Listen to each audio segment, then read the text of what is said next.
Hello, in this video let us discuss GCF of polynomials. Let us begin with this problem. Factor the expression 6x plus 12. So let me copy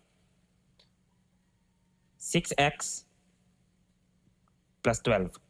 Obviously, there's a common factor between the two terms here. So this is a binomial. We have two terms, 6x and 12. We have to determine the greatest common factor. And to determine the greatest common factor, we will analyze each of the terms. Let's begin with 6x. Let us try to get the prime factorization of 6x. 6x is equal to 3 times 2 times x. While for 12, 12 is equal to 3 times 2 times 2. Next, we have to identify the common factors. First, 3 is common. Also, 2 is common. Therefore, we can say that the greatest common factor of 6x and 12 is 3 and then times 2. And 3 times 2 is equal to 6. This is the greatest common factor. And greatest common factor is important because we can now factor out 6 from the binomial, such that 6x plus 12 is equal to the greatest common factor 6, and then our binomial changes. 6x divided by 6, so that is equal to x. And then plus 12 divided by 6 is 2. Now we have factored the given expression. Next, factor the expression 3x plus 18xy. So let me copy 3x plus 18xy. All right. We have to determine, or we have to find the prime factorization of each terms. Let's begin with 3x. 3x is equal to 3 times x. While 18xy, the prime factorization is 3 times 3. 3 times 3 is 9. And 9 times 2 is 18. And then times x times y. Okay, next we have to identify the common factors. So one of them is 3 and the other is x, such that the greatest common factor, GCF, is equal to 3 and then times x, 3x. Now we can factor this binomial. Let's copy 3x plus 18xy. This is equal to the greatest common factor, we take it out. So 3x times binomial. And the binomial here changes. 3x divided by 3x is 1. And then plus 18xy divided by 3x. So 18xy divided by 3x. Obviously, x is cancelled. 18 divided by 3 is 6. So 6y. Therefore, this is the factored form.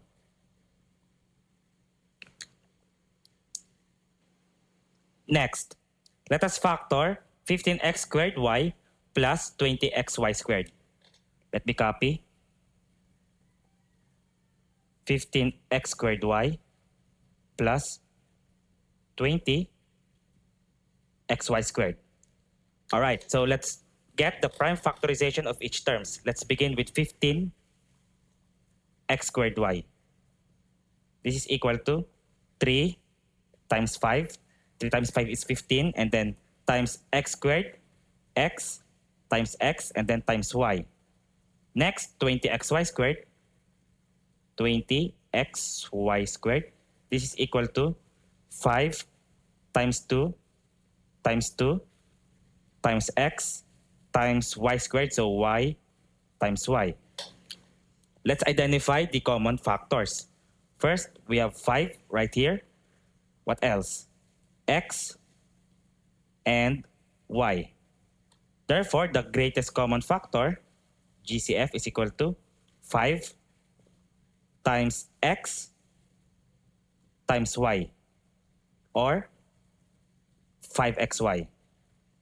Now we can factor 15, let me copy, x squared y plus 20 xy squared. This is equal to, let's take out the greatest common factor, 5xy.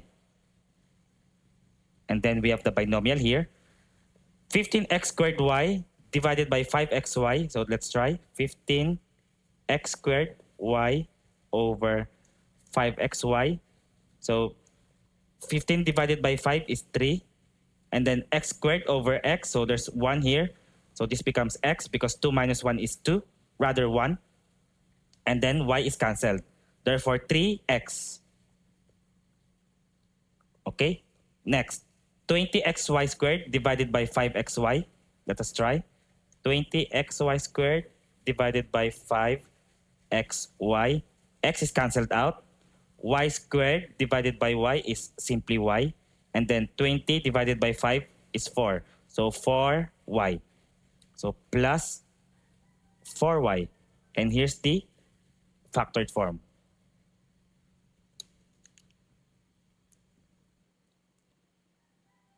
Next, factor the given expression. Let me copy. So we have 18a cubed b squared minus 24a squared b cubed. Let's try to find the prime factorization of each terms. Let's begin with 18a cubed b squared. So this is equal to 3 times 2. So 3 times 2 is 6, and then times 3 to make it 18.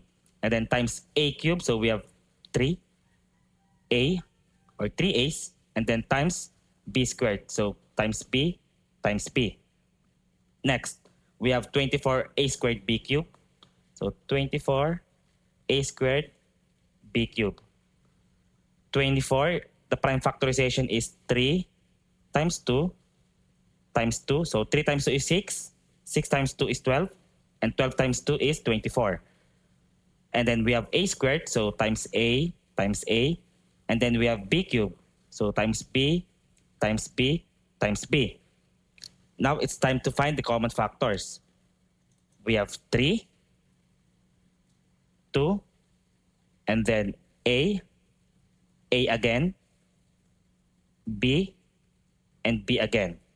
Which means the greatest common factor is 3 times 2. Let's multiply all the common factors. Times a times a times b times b, which is equal to 3 times 2 is 6. A times a is a squared. B times b is b squared. Now let's proceed to factoring the given expression. So the expression is equal to the greatest common factor, let's take it out, 6a squared b squared times binomial, which is this one that's going to change because we're dividing both of them by the greatest common factor. First, 18a cubed b squared divided by 6a squared b squared. Let us calculate. 18a cubed b squared divided by 6a squared b squared. Obviously, b squared is cancelled out. And then 18 divided by 6, that's equal to 3. Okay, so this becomes 3. And a cubed over a squared, 3 minus 2 is 1, so it becomes a. So we have 3a. And then minus 24a squared b cubed. 24a squared b cubed divided by the greatest common factor, 6a squared b squared. Let's simplify. A squared is cancelled out. B cubed over b squared is equal to b because 3 minus 2 is 1. Subtract the exponents. And 24 divided by 6 is 4. Therefore, we have 4 times b. 4b. And therefore, this is the factored form.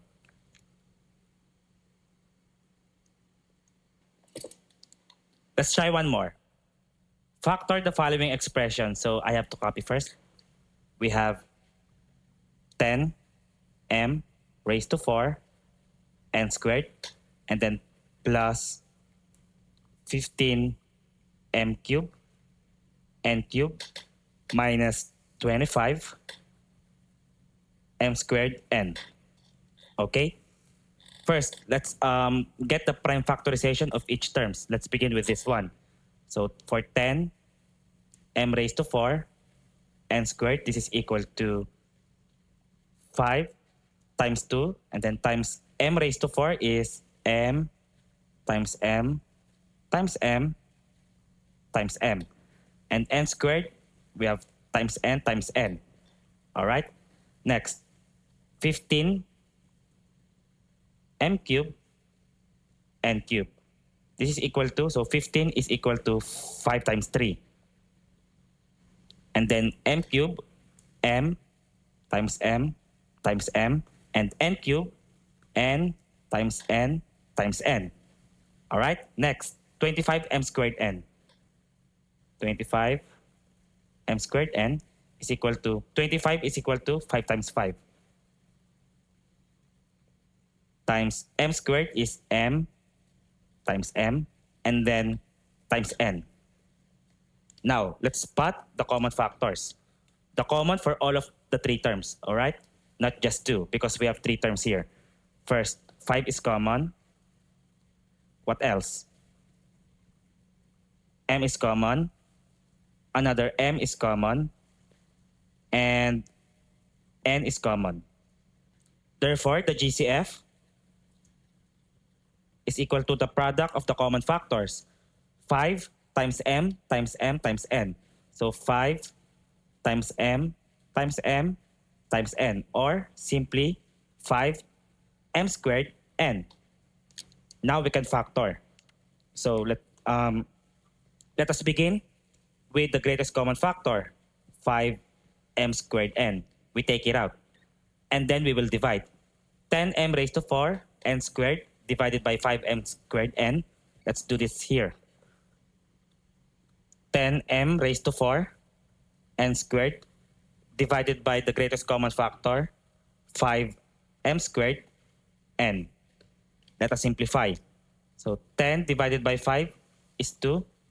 M raised to 4 over m squared is m squared.